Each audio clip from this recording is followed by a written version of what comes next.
الحمد لله وكفى وسلام على عباده الذين اصطفى أما بعد فأعوذ بالله من الشيطان الرجيم بسم الله الرحمن الرحيم وأتموا الحج والعمرة لله صدق الله العظيم. الحمدللہ حج سیزن شروع ہوا چاہتا ہے اور مدینہ مسجد گلبرگ ٹاؤن میں ہماری 4 نشستیں ہیں یہاں پر ہر اتوار دوپہر اسی وقت، جس کی آج پہلی نشست ہے. دعا ہے اللہ رب العزت صحیح طریقے سے سمجھانے اور سمجھنے کی توفیق عطا فرمائے، اور جس مقصد کے لیے یہ نشستوں کا انعقاد کیا گیا ہے یعنی کہ حج، اللہ رب العزت اس حج کو قبول فرمائے اور ہماری نجات کا ذریعہ بنائے. حج میں آنے والی مشکلات کو اللہ رب العزت آسان فرمائے.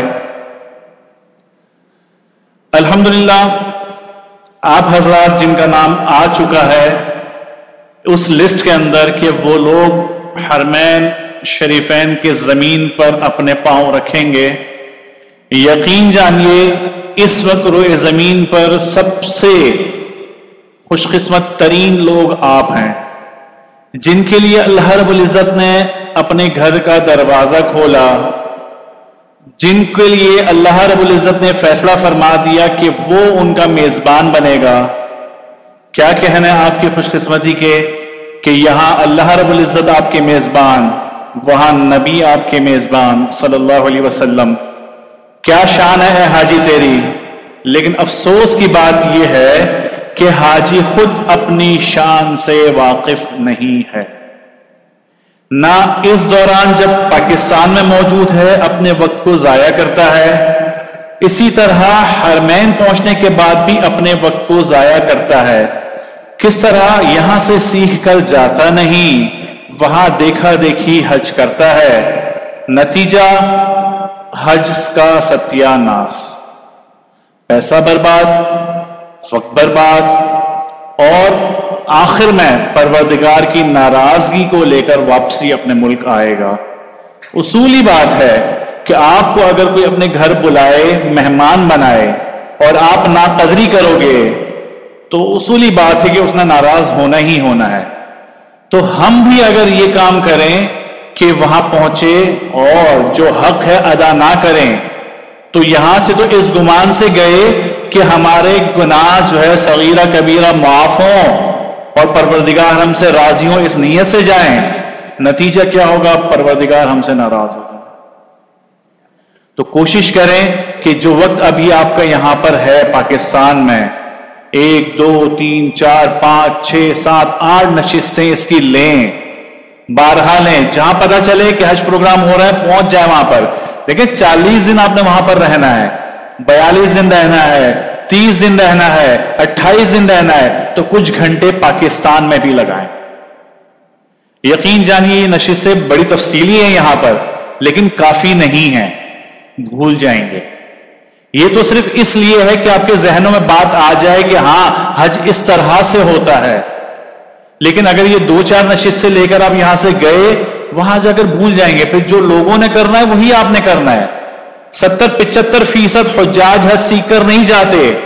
آپ جب وہاں پہنچیں گے ان کو دیکھ کر کریں گے، وہ غلط کریں گے، آپ نے بھی غلط کرنا ہے. سینکڑوں ہزاروں مثالیں، کئی سالوں سے ہم یہ کام کر رہے ہیں، کئی مثالیں ہمارے سامنے موجود ہیں.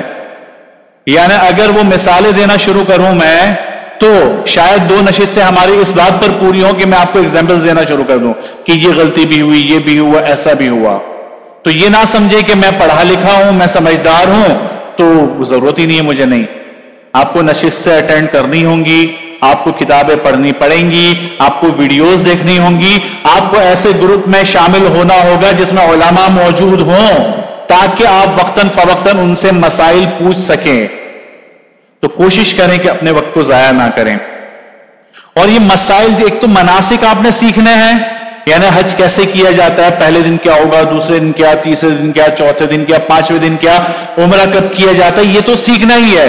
لیکن ان دونوں مناسک حج اور عمرہ، ان دونوں کے اندر جو مسائل پیش آتے ہیں ان سے آگاہی بھی ضروری ہے کہ فلاں وقت مجھ سے یہ غلطی ہو گئی. ابھی بھی جسٹ پروگرام شروع ہونے سے دو منٹ پہلے ایک خاتون کو مسئلہ بتا رہا تو مسائل آتے رہتے ہیں اور اس میں کوئی بری بات نہیں ہے, انسان غلطی کرتا ہے, لیکن اس غلطی پر رکے رہنا یہ بری بات ہے. غلطی ہو جائے پوچھے علماء سے. تو یہ مسائل سیکھ کر جانا ہے. اس کے لیے کتابیں آپ کو مل جائیں گی, اس کے لیے ایسے گروپس مل جائیں گے, آخر میں آپ کو بتا بھی دیں گے کہ ان گروپوں میں شامل ہونا ہے آپ نے. ورنہ نتیجہ کیا ہوگا, واپسی آپ آئیں گے اور حسرت کے ساتھ آئیں گے, پلے کچھ بھی نہیں ہوگا. ساتھ میں ان مقامات پر جو بھی زیارات ہے ان کا مطالعہ بھی کر کے جائیں. کن مقامات پر صحابہ کرام کی قربانیاں ہیں, کیا اللہ کے نبی صلی اللہ علیہ وسلم کی قربانیاں ہیں, کس مقام پر کیا معاملہ پیش آیا, اللہ کے نبی کا گھر کون سا تھا, احد کے مقام پر کیا ہوا, کس جگہ کیا قربانیاں دی گئی, یہ ذہن میں لے کر جانا ہے, سیکھ کر جانا ہے. وہاں بنگالیوں سے نہیں کرنا ہے سارے کام. آپ بس میں بیٹھ گئے, ٹیکسی آپ نے لے لی اور بنگالی جو آپ کو بتا رہا ہے, آپ کا پاکستانی جو بتا رہا ہے, انڈین ڈرائیور جو بتا رہا ہے, بس وہ سنتے گئے, آمنا و صدقنا. آدھا جھوٹ ہوتا ہے, اسے خود نہیں پتا ہوتا کہ میں کیا بتا رہا ہوں. اس سے قرآن کی 2 سورتیں سن لے نہیں آئیں گی. شدید غصہ ہے ہمیں ان کے اوپر. میں ہر سفر میں دیکھتا ہوں ان لوگوں کو کہ 2 سورتیں قرآن کی صحیح نہیں پڑھ پاتے ہیں, لوگوں کو زیارات کروا رہے ہوتے ہیں, سب غلط بتا رہے ہوتے ہیں. آدھے سے زیادہ غلط ہوتا ہے معاملہ, اور آدھی سے زیادہ زیارت تو کرواتے ہی نہیں ہیں وہ. بھائی وہاں جائیں گے ہم, یہاں عیاشیوں میں آئے اپنے گھروں میں, یہ ایئر کنڈیشن ماحول میں بہترین جگہوں پر عیاشی کر رہے ہیں. وہاں جا کر پتہ تو چلے کہ دین ہم تک پہنچا کس طرح سے ہے, کن تکالیف سے, کن مشکلات سے پہنچا ہے. جبھی تو قدر آنی ان چیزوں کی, جبھی تو اصل روح ملے گی ہمیں. ورنہ تو وہاں پر بھی ہر جگہ پر ایئر کنڈیشن لگے ہوئے ہیں, جائیں گے عیاشی کریں گے اور زبردست معاملہ ختم, بہترین حج ہو گیا. ایسا نہیں ہے. معاملات کو سیکھ کر جائیں, چیزوں کو سیکھ کر جائیں, مسائل سیکھ کر جائیں, تاریخ سے واقفیت حاصل کر کے جائیں, تاکہ یہ سارے معاملات آپ کے حل ہو سکیں. ہماری اس جو ورک شاپ ہے 4 نشست ہے, اس کی ترتیب انشاءاللہ آخر میں بتاؤں گا کیونکہ لوگ آ رہے ہیں. تو آخر تک جب سارے لوگ آ جائیں گے پھر ترتیب بتا دوں گا کہ ہم نے کس طرح سے, کس ترتیب سے یہ نشستیں ہوں گی یہاں پر.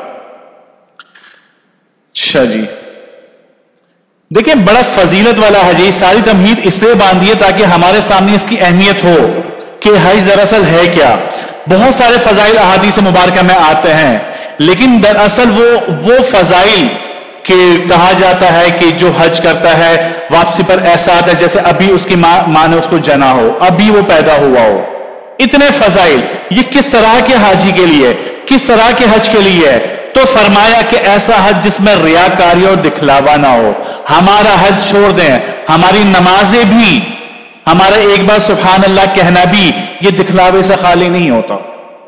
یہاں اکثر چہرے میں جاننے والے ہیں, اس لیے میں تھوڑا سا بے تکلف ہو کر بات کروں گا تاکہ بات سمجھنا سمجھانا آسان ہو. جو نئے حضرات ہیں, جو واقف نہیں ہیں, تو ان سے پیشگی معذرت کہ کوئی تانا نہیں مارتا, مقصد صرف جگانا ہے, بیدار کرنا ہے کہ آپ کی عبادت ضائع نہ ہو بس, اور شاید اللہ کرے کہ وہ روح حاصل ہو جائے آپ کو. تو یہ جو فضائل ہیں حج کے لیے, وہ کس حج کے لیے؟ جس میں ریاکاری نہ ہو, دکھلاوا نہ ہو. اس حج کا مقصد شہرت نہ ہو, نام و نمود نہ ہو. ہم موبائل نکالے اور وہاں پر جا کر تصویریں اتار رہے ہوں, ویڈیوز بنا رہے ہوں, اور روزانہ جیسے رمضان میں ہم نے کیا نا, فرسٹ سحری ڈن, فرسٹ افطاری ڈن, بس 29 سحریاں اور افطاری ہم نے ڈن کروا دی. وہاں ہوئی نہیں پتا, جس کے لیے روزے رکھے نہیں پتا وہاں ڈن ہوئی نہیں ہوئی, برباد ساری کر دی یہاں پر ہم نے. تو حج کا معاملہ بھی ایسا ہی ہے. دوران طواف ویڈیوز اتار رہے ہوتے ہیں, روزہ رسول پہ ویڈیو اتار رہے ہوتے ہیں, تو یہ کچھ ڈنون نہیں ہوتا ہے, سب برباد ہے, زیرو. ایسے حج میں فحش گوئی نہ ہو, یہ بھی کثرت سے دیکھا جاتا ہے. ہم نے حرم کے اندر لوگوں کو دیکھا ویڈیوز دیکھتے ہوئے, ویڈیو چلاتے ہوئے, یوٹیوب چلاتے ہوئے, بچوں کو دیکھا گیمز چلاتے ہوئے. حرم کے اندر لوگ ہیبت سے مر جاتے تھے وہاں پر, ایسی ہیبت ہے وہاں کی, اور آج کل وہاں پر لوگ ویڈیوز دیکھ رہے ہوتے ہیں, حاجی عمرہ کرنے والے. ایسے حج جس میں کوئی اللہ تعالیٰ کی نافرمانی نہ ہو. ہم تو لڑائی جھگڑا کرتے ہیں وہاں پر, چھوٹی چھوٹی باتوں پر ناراضگی کا اظہار کرتے ہیں, اور اس حج میں کوئی تکلیف دینا نہ ہو, لڑائی جھگڑا نہ ہو. حاجی جو سب سے زیادہ کام کرتا ہے نا وہاں پر, وہ لڑائی جھگڑا کرتا ہے, اپنے ساتھ والوں سے لڑتے, چھوٹی چھوٹی باتوں کے اوپر.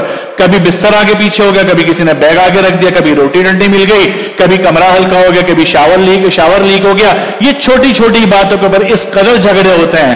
حاجی بھول جاتا ہے کہ اس بڑے مقصد کے لیے میں یہاں پر آیا ہوں.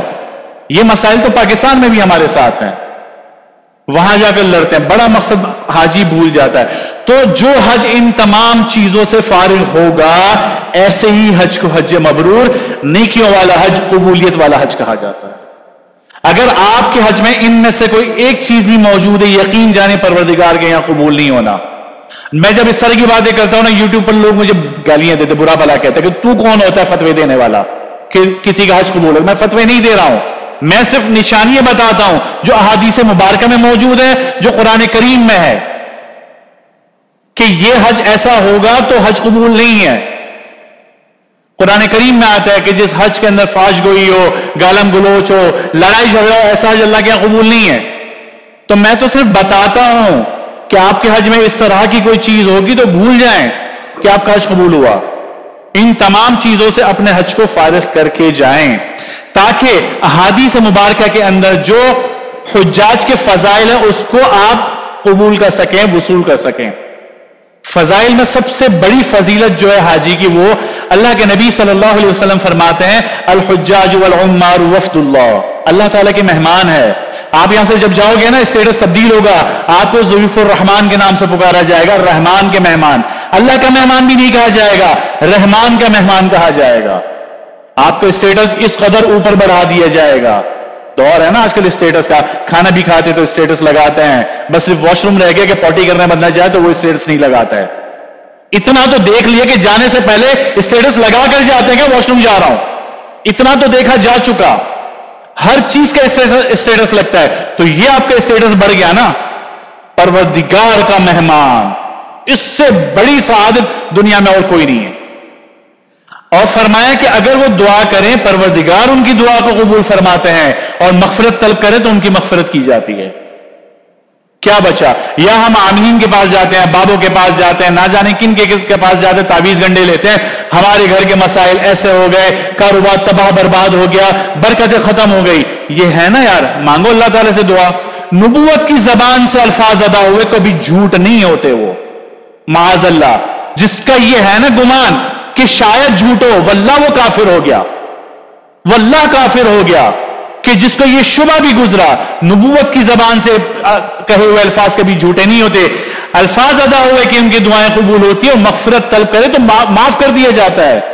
پھر ہم وہاں سے واپسی آئیں اور ہمارا کوئی تقاضا باقی رہ گیا، کوئی حاجت رہ گئی، مغفرت نہ ہوئی، دنیاوی کاروبار ہمارا صحیح نہیں ہوا، گھر کے مسائل حل نہیں ہوئے واپسی آنے کے بعد، تو یقین جانے ہمارے مانگنے میں کمی ہے. ہمیں ان چیزوں کے اوپر یقین نہیں ہے. لوگ ہم سے پوچھتے ہیں کس دن، عرفات والے دن. ماں سے میسج کرتے ہیں حضرت آپ کے لیے ہم دعائیں کر رہے ہیں. الحمدللہ ہمارے اس تمام محنت کا جو نچوڑ ہے، جو اصل ہے، وہ یہی ہے کہ حاجی وہاں پر ہمارے لیے دعا کرتا ہے. لیکن ساتھ میں میسج کرتا ہے کیا ہماری دعا یہاں پر قبول ہوتی ہے؟ اللہ کے بندے، جس کی عرفات کے میدان میں دعا قبول نہ ہو، اس کی کہاں پر قبول ہوگی؟ تو یقین کے ساتھ جائیے کہ یہ فضیلت فقط آپ کے لیے، یہ فضیلت آپ کے لیے ہے، اس میں کمی نہیں ہوگی، کوئی کمی نہیں ہونی. تو اس کو ذہن میں بٹھا کر اور یقین کے ساتھ جائیے. تو جب اتنے سارے فضائل، تو کیا مطلب حج ہر ایک کے اوپر فرض ہے؟ جیسا نماز سے متعلق ہے نا کہ ٹھیک ہے بچہ بالغ ہو جائے اب نماز لازم ہوگی اس کے اوپر، تو حج کے لیے کچھ شرائط ہیں. یہ اس لیے بتا رہا ہوں کہ ہماری ایک سوچ پائی جاتی ہے کہ بوڑھے ہو کر، ضعیف ہو کر ہم نے حج کرنا ہے. یاد رکھیں آج کل ضعیفوں کے لیے حج نہیں ہے. یہ کہا جاتا ہے کہ ہم بچوں کی شادی نمٹا دیں پھر حج کریں گے. یہ کہا جاتا ہے بچوں کی تعلیم کا معاملہ پورا کرے تو حج کریں گے. نہیں، ایسا نہیں ہے.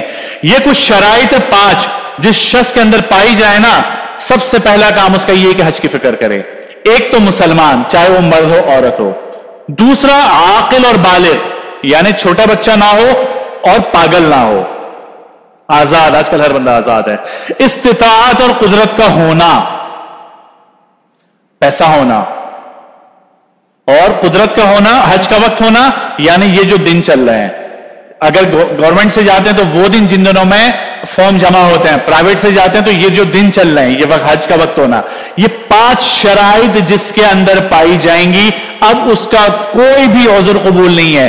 بچوں کی شادی ہو جائے گی، بچوں کی تعلیم ہو جائے گی، جوانی ہے حج کر لو. بعض لوگ کہتے ہیں ہمارے والدین نے حج نہیں کیا, پہلے ان کو کروائیں گے. اللہ کے بندو, اگر ان کے پاس مال نہیں ہے ان پر حج فرض نہیں ہے. تمہارے پاس مال ہے, تمہارا حج فرض ہو چکا, جاؤ, سستی نہ کرو. کیوں؟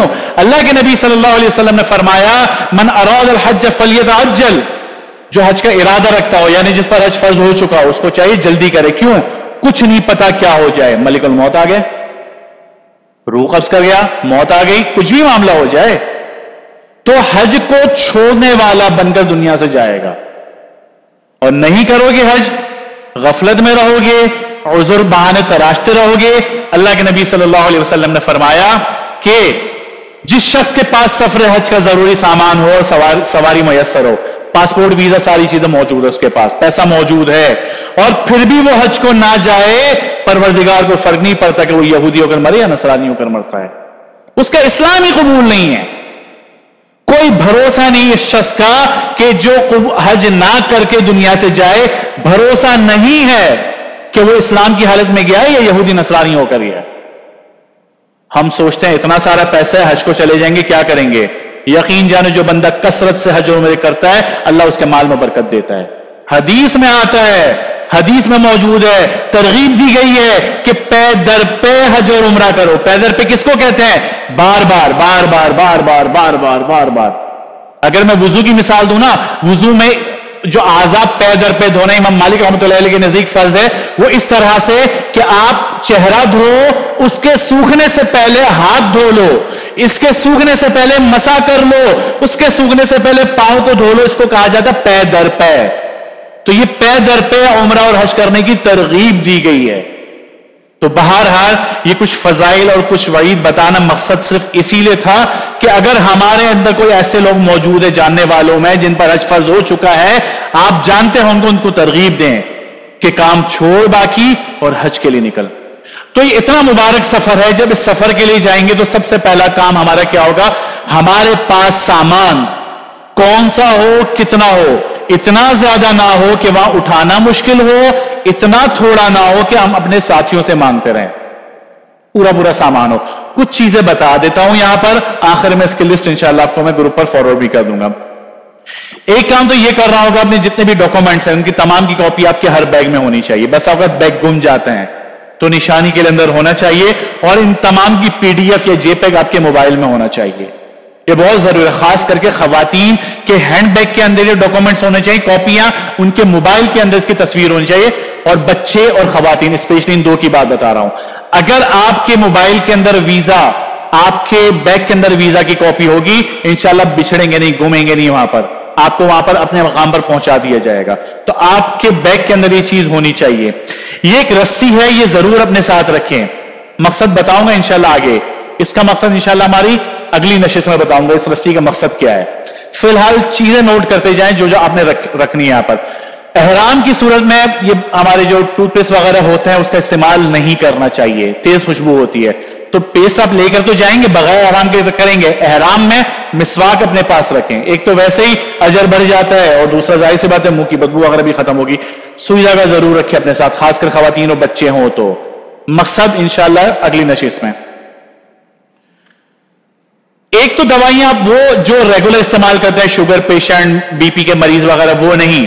وہ دوائیاں جو عام دنوں میں آپ استعمال نہیں کرتے, پیٹ درد کی دوائی, موشن کی دوائی, قبض کی دوائی, نزلہ زکام کی, بخار, سر درد, یہ کام وہاں پر ہو جاتے ہیں. ان میں سے کسی نہ کسی ایک چیز میں مبتلا ہوں گے آپ وہاں پر, گلے کے درد میں. تو یہ کچھ دوائیاں لے کر جائیں ان بیماریوں کی, اور ایک یا دو کورس کم از کم اینٹی بایوٹک کے اپنے ساتھ یہاں سے لے کر جائیں. اللہ نہ کرے وہاں پر گلے کا درد شروع ہو گیا, بغیر اینٹی بایوٹک کے وہ صحیح نہیں ہونا, اور وہاں دوائی بہت زیادہ مہنگی ہے. تو یہ دوائیاں جو عام طور پر استعمال نہیں کرتے اپنے ساتھ ضرور لے کر جائیں. جو لوگ نظر کا چشمہ استعمال کرتے ہیں 2 لے کر جائیں.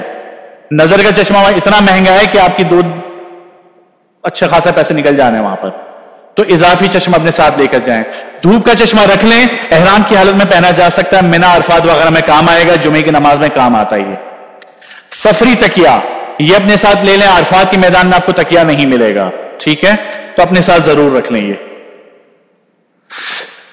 گرمی کے دن ہے, سخت گرمی, دھوپ, گرمی, پسینہ اور مٹی, یہ جو مکسر بنتا ہے نا, تو رانوں پر اور بغل میں شدید ریشز ہو جاتا ہے اور بندے کو کرنٹ لگتا ہے، اس حد تک تکلیف ہوتی ہے، تو کوشش کریں یہ ہائیڈروزول یا ایسی کوئی ریش کریم جس کے اندر خوشبو نہ ہو اپنے ساتھ لے کر جائیں. احرام کی حالت میں ایسی کریم لگائی جا سکتی جس میں خوشبو نہ ہو، یا جن لوگوں کو ویزلین کی عادت ہے وہ ایسی ویزلین لے کر جائیں جس میں خوشبو نہ ہو، لیکن لازمی اپنی لسٹ کے اندر اس کو سب سے اوپر رکھیں، یہ کسی صورت نہ بھولیں. آپ کے سفر کی سب سے قیمتی چیز ہے یہ، اس کو ضرور لے کر جائیں. احرام کے لیے بیلٹ لے کر جائیں، جس کو جس طرح کے بیلٹ کی عادت ہے ضرور لے کر جائیں، پیسے رکھنے کام آئے گا، ڈاکومنٹس کے لیے کام آئے گا. یہ پن سیفٹی پن جس کو کہتے ہیں یہ بھی اپنے ساتھ رکھیں. احرام کے لیے نہیں ہے، کام کہاں پر آئے گی انشاءاللہ کل کی نشست میں بتاؤں گا میں آپ کو. یہ اضافی احرام اپنے ساتھ لے کر جائیں، ایک احرام تو آپ پہن کر جائیں گے، ایک اور لے کر جائیں تاکہ دھونے کی مشقت سے بچ سکیں. سوال یہ ہوتا ہے احرام کون سا ہونا چاہیے؟ مشورہ یہ ہے کہ تولیے والا احرام ہونا چاہیے. کاٹن کا بھی لے جا سکتے لیکن اس میں بے پردگی ہوتی ہے بہت زیادہ، کیونکہ ہم ٹائٹ باندھتے ہیں تو اعضاء اس میں نمایاں ہوتے ہیں. ایک بات، دوسرا پسینہ اور پانی گرنے کی وجہ سے اعضاء چھلکتے بھی ہیں، تو یہ کاٹن والا بالکل بھی نہ لے. تھوڑی سی گرمی ہوگی آپ کو تولیے میں برداشت کر لیں، لیکن جب پسینہ آتا ہے ٹھنڈی ہوا لگتی ہے بڑا مزہ آتا ہے، تو تولیے والا احرام لے کر جائیں. مشورہ ہے، باقی آپ کی مرضی ہے. اور احرام کے لیے آرام دہ چپل اور 2 پٹی والی چپل، یہ تھوڑا سا خرچہ اس پر کر لیجئے گا کہ 200-250 والی چپل نہ لیں، تھوڑی سی اچھی والی چپل لیں، اس لیے کہ چلنا زیادہ ہوگا حج کے دنوں میں. تو اگر چپل آرام دہ ہوگی تو آپ کے لیے چلنا آسان ہوگا، مشقت کم ہوگی. اور کوشش کریں 2 پٹی والی چپل لیں. وہ آج کل جوتے سینڈلز وغیرہ بہت سارے آ رہے ہیں عجیب عجیب سے. کچھ سینڈل ایسے ہیں جس کی اجازت ہے لیکن اس کے لیے پھر آپ کو ہم پوچھنا پڑے گا کہ کون سا سینڈل ہے، پہن کر دکھانا پڑے گا، ہم کو بتائیں گے ہاں یہ اوکے ہے. ہر سینڈل استعمال کے لیے نہیں ہے احرام میں. ٹشو رولز لے جائیں اپنے لیے، چاہے وہ ویٹ ٹشوز ہو چاہے وہ سادہ ٹشو ہو، بہرحال بغیر خوشبو کا ہونا چاہیے. کینچی کنگھی ضرور رکھیں، خاص کر کے خواتین اپنے ساتھ کینچی ضرور رکھیں. خواتین کے بہت زیادہ کام آنے والی چیز ہے، عمرہ اور حج سے فراغت کے بعد وہ اس سے استعمال کر سکتی بال کاٹنے کے لیے. نیل کٹر لے لیں اپنے ساتھ، 40 دن کا سفر ہے، ظاہر سی بات ہے کام آئے گا آپ کو. یہ چھوٹا چاقو چھری وغیرہ لے لیں، وہاں پر پھل وغیرہ کھانے کے کام آتا ہے. لوگ وہاں پر اس سے پریشان رہتے ہیں، یہ چھوٹی چھوٹی چیزیں لے کر نہیں جاتے ہیں، پریشانی ہوتی ہے. پوری ٹوائلٹری کٹ بنا لیں اپنی، جس میں آپ ریزر وغیرہ ضرور رکھیں اپنے ساتھ. ایک تو صفائی کے کام آئے گا، دوسرا یہ کہ جو پیدر پہ عمرہ کرتے ہیں وہاں پر تو خود اپنا حل کرنے کے کام آتا ہے. تو 5 6 7 اپنے ساتھ ریزر وغیرہ لے لیں، پوری کٹ بنا لیں جو آپ کے استعمال میں آتی ہیں. جی یہ ایک اضافی بیگ آپ لے کر جائیں گے. ایک بیگ تو آپ کو الاؤ ہوگا لگیج، ایک بیگ آپ کو ہینڈ کیری الاؤ ہوگا 7 kg کا، 8-9 kg کا الاؤ ہوگا. اس کے علاوہ ایک بیگ جو بچوں کا اسکول بیگ ہوتا ہے، اس ٹائپ کا ایک بیگ اپنے لگیج کے اندر رکھ کر جائیں. اس لیے کہ جب آپ مینا 5 دن کے لیے جائیں گے، مینا عرفات حج کے لیے، سارا سامان لے کر نہیں جائیں گے، بالکل بنیادی چیزیں لے کر آپ وہاں پر جائیں گے. اب وہ بنیادی چیزوں کے لیے آپ کو بیگ چاہیے ہوگا، تو بیگ وہ سائڈ پہ لٹکانے والا لے کر نہ جائیں. ایسا بیگ لیں جو پیچھے لٹکتا ہو، جیسے یہ بیگ رکھا ہوا ہے یہاں پر، بچوں کا اسکول بیگ جو ہوتا ہے. فائدہ کیا ہے؟ دیکھیں آپ کے ساتھ خواتین ہوں گی، بچے ہوں گے، ان کے پاس بھی اضافی بیگز ہوتے ہیں. وہ خواتین کا معاملہ ایسا ہوتا ہے کہ ہینڈ کیری ہوتا ہے، اس کے علاوہ گلے میں لٹکانے والا بیگ ہوتا ہے، پھر کتابوں کے لیے الگ سے چھوٹا بیگ رکھتے ہیں، بچہ ساتھ تو اس کا بیگ الگ سے ہوتا ہے. اچھی خاصی چلتے پھرتے دکان ہوتی ہے. پکڑنا انہوں نے نہیں ہوتا، پکڑنا مردوں نے ہوتا ہے. اور آپ نے احرام بھی سنبھالنا ہے، احرام کی چادر، تیز ہوا ہوتی ہے وہاں پر، تو اگر سائڈ والا بیگ ہوگا تو احرام کی چادر سنبھالنا مشکل ہوگی. یہ بیگ کا فائدہ یہ ہوگا کہ احرام لپیٹنے کے بعد جب اس کو پیچھے لٹکا دیں گے نا، تو ایک تو چادر سنبھالنا آسان ہوگا، چادر سنبھالنے کی ضرورت نہیں پڑے گی. دوسرا وزن کا مسئلہ نہیں ہوگا، پیچھے لٹکے گا تو وزن آپ کو فیل نہیں ہوگا. سائڈ لٹکانے والا جو بیگ ہوگا اس پر وزن محسوس ہوتا ہے. پھر خواتین کا کوئی بیگ اضافی ہوگا، وہ آپ کے ہاتھ دونوں فری ہو جائیں گے. تو سائڈ پہ لٹکانے والا بیگ لے کر نہ جائیں، چلانے والا بیگ لے کر نہ جائیں. چلانے والا لگیج بیگ لے کر جائیں، لیکن یہ مینا عرفات کے لیے چلانے والا بیگ لے کر نہ جائیں، اس طرح کا بیگ لے کر جائیں جو اسکول بیگ ہوتا ہے بچوں کا. اس کے ساتھ ایک یہ رسیوں والا بیگ ہوتا ہے، ہر بندہ آپ سے واقف ہوگا. یہ بیگ آپ کو کہاں کام آئے گا؟ مسجد نبوی میں اور مسجد حرام کے اندر. آپ جب مسجد میں جائیں گے 6-7 گھنٹوں کے لیے جاتے ہیں، 3 نمازوں کے لیے جائیں گے، 2 نمازوں کے لیے جائیں گے. آپ کی خواہش یہ ہوتی ہے کہ زیادہ سے زیادہ وقت حرم میں گزاریں، لیکن شیطان کیا کرتا ہے؟ بھوک لگاتا ہے، بھوک لگی پڑی ہے. اس بیگ کا کام کیا ہوتا ہے؟ ایک تو آپ چپل اندر رکھیں گے اپنے، باہر سے گم جاتی ہیں، بدل جاتی ہیں، کوئی نہ کوئی پہن کے چلا جاتا ہے، تو ایک تو یہ کہ چپل اندر رکھیں. دوسرا یہ کہ اندر کھانے پینے کی کوئی نہ کوئی سامان رکھ سکتے ہیں کہ حرم میں تھوڑی بہت بھوک لگتی ہے، بندہ کھول کے کھا لیتا ہے.